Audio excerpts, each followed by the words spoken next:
We all want to be loved. We all yearn for that special someone in our life. We often are swept off our feet with those sudden butterfly feelings that give you the promise of a happy ever after. Unfortunately, the story that made it to the crime wall is one that will bring more awareness to the many of souls lost and survivors of domestic violence. This is the case of Melody Megginson. If you are interested in hearing about her story, then stay tuned to this case that made it to the crime wall.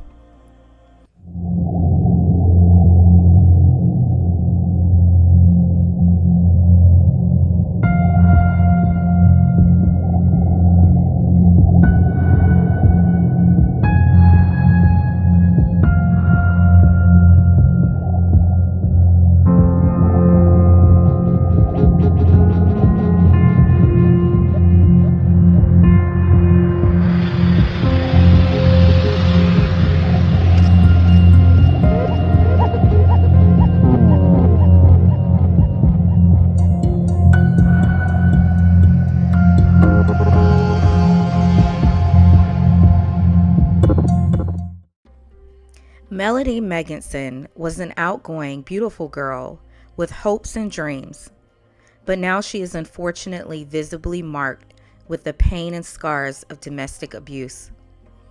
Melody, at the time of her tragedy, was 24 years old, and this incident happened back in 2019. She is known now to so many as a walking miracle because the young Alabama mom was shot in the head by a father of one of her children. As I researched this case and reviewed the before and after pictures, the light that this queen shines is still there no matter her physical scars that will remain with her for life. She is living life, and I'm proud that she knows God has a purpose for her life. She says that this is a testimony because she is a walking miracle. She faces so many physical limitations like paralysis on the right side of her right ear and will have to live with a bullet lodged in her head because it is just too dangerous to remove. Melody was originally from Oregon but decided to relocate to Birmingham. Melody was taking a pleasant walk down the street, minding her business, when she would be approached by a young man who seemed to have himself together. In her words, he looked like a professional businessman, and he appeared to have himself together. They instantly hit it off and developed a strong romance that would shortly thereafter produce what she thought was a love child. Wanting to create a family, the couple soon decided to move in together, and we all know the saying, you don't know someone until you live with them. Melody would now be attached to John Neely III through a child in their living arrangements. John Neely III was a typical deceptive person because he didn't just develop concerning behaviors.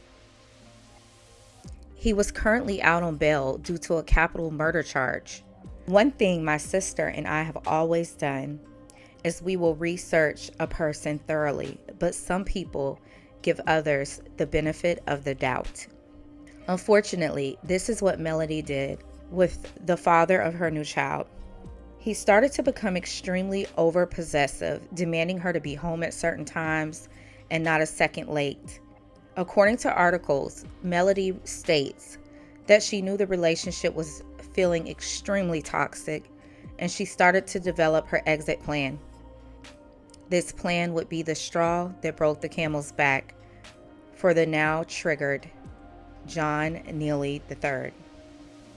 On May 18th, 2019, Melody's life was going to forever be changed because right after 9 p.m., her boyfriend, John Neely, was clock watching her and was furious that she was not home exactly by 9 p.m.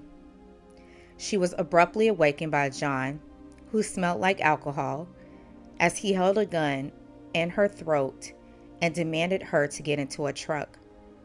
Now let's not forget Melody had just had a son 6 weeks earlier, and both of her kids were there in the house with her while this was happening. Melody became startled and afraid, complied and got into the passenger seat of Neely's truck, and he began to drive down the street. Unfortunately, anything after that would be a blur for Melody, as she told Edition Digital, and it just went blank. Her life would skip through time as she woke up 2 months later, an entirely different woman. Around 10:16 p.m., Birmingham police responded to a call about an unresponsive girl located in East Birmingham. Police arrived and found neighbors and 2 other of Neely family members trying to flag them down to navigate them to the woman lying, who was unknown to them. Melody's body was covered in her own blood in the driveway of Neely III's father's home, and at that time it looked as if she had been hit in the head. Police didn't know her name and had no way of identifying her, but they would later see that she was actually suffering from a gunshot wound to the head and felt she had no chance of survival. She managed to stay alive during transport to UAB hospital and proved everyone wrong, because after 2 months of tubes, cords, and so much more, she would claim her new saying that God has a purpose for her. Days went by with Melody being unidentified in the hospital until investigators came across a piece of paper that had her name on it, found in the truck's glove compartment. No one knew at this time that her kids were probably in jeopardy, and her child's father was the responsible person for this horrible event. Once the name was discovered, they did more research and was able to finally get in contact with Melody's mom, Katrina Almo, who started to act like any concerned mother or grandmother. Where are my grandkids? I didn't know that she was shot for like 4 days. Inside Edition Digital. Almo. I got the number to the police department. They gave me Detective Howard is his name. I spoke with him and he told me that he didn't know for sure whether my daughter was going to make it or not. And I said, well, where's her kids? And he goes, what do you mean? I said, she has 2 kids. And I said, she just had a baby. Where are my grandkids? Almo also stated that she told police Neely III had shot her daughter. She said that Neely had become violent with Melody during the weeks preceding the shooting and that Melody was trying to leave. Almo reported that Neely III was contacted and informed by police that he had to turn in the children. She said a few days later, someone then dropped the kids off at the fire department, but because there were no cameras, it was unclear how they got there. While Melody fought for Melody's life, the children were taken into state custody. After the police had pieced together all the details, Neely III was arrested and charged for attempted murder. Melody was not expected to survive. She was hit at close range by a Glock 45 caliber semi-automatic pistol. Melody almost died from the bullet that went straight into her brain. There was no exit wound, and doctors didn't have any way to remove it. Melody was diagnosed with a traumatic brain injury by doctors. The prognosis for this shot in the head isn't usually positive. 90% of head injuries from gunshots are fatal, according to the American Association of Neurological Surgeons. Many victims also die before they reach the hospital. Chances of survival after a penetrating injury to the brain, such as a gunshot wound, is very low, Dr. Komal Ashraf, a neurologist, told Inside Edition Digital. And of those patients who live, we know that about 50% will have long-term neurological consequences. Melody said when she first woke up, she didn't want to believe what had happened to her, or that her ex-boyfriend had truly attempted to kill her. I was kind of in a daze. I had tubes out of my neck. My arms were tied down to the bed, Melody said. For a couple months, I didn't want to believe that a person I loved did that to me. I just had his child. Melody had 13 operations to treat her injuries. She still has a lot to do. My face on the right side is paralyzed, Melody said. I'm deaf in my right ear, and I have a plate in my head on the right side. I have a gold weight in my eyelids, so I can close my eye all the way when I sleep. I have a VP shunt that drains my brain fluid that keeps me alive. I have to keep that for the rest of my life. I had to relearn how to talk. She continues to struggle to adapt to her new life after a traumatic brain injury.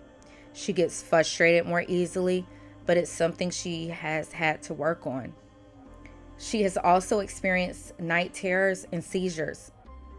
I'm learning coping mechanisms and trying to relearn how to do a lot, Melody said.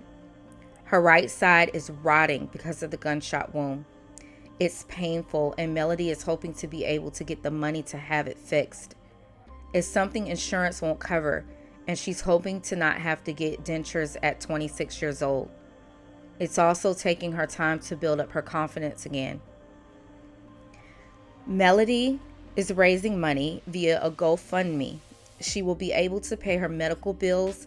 Neely III pled guilty in August 2019 to a lesser charge of first-degree attack for shooting Melody.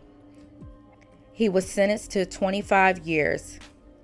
Melody declared that the sentence was insulting, and had Neely III not been out on bail on capital charge murder, she would have not been shot. It made me feel like they don't care about poor young black women, to be honest with you, she said. I felt like if it was somebody else who Neely III had shot, that it would have gotten him more time, that this whole case would have gotten more attention. Melody has persevered through it all and is a fighter. Melody hopes to help other women through sharing her story. She wants people to know that abuse can occur in more ways than just physical violence, and she wants to make them aware of the warning signs. He wasn't beating me up every day. There's mental, emotional, and physical abuse. And just because it's not physical does not mean it's not abuse. And people need to pay attention to that, because I made the mistake of not doing so, Melody said. Melody knows it's a miracle she survived, and she wants to make sure she fulfills her purpose. She also hopes to begin working again one day, something she hasn't been able to do because of her injuries. She's thankful to God that she is still here, and thankful for her children for keeping her going. Doctors tell me that I should not have survived, period. I got a 45 bullet in my brain, and I'm walking around living. But I got all my functions, she spoke. I could be worse. I'm definitely blessed. A miracle. So everyone, this is a very tragic case, and I feel as if this case did not get enough attention. I would like you all to please check out the description box below. I have linked Melody's GoFundMe account. If you would like to contribute, please do so. Please share this video to bring awareness to anybody that needs to see this video, anybody that is currently going through anything similar. Please also know that you can reach out to the domestic violence hotline. I have also posted that in my description box below. If you are currently going through anything similar to this case, and not necessarily just similar to this case, if you feel like you are in a domestic violence situation. And guys, I want to thank you again for coming and visiting the Crime Wall.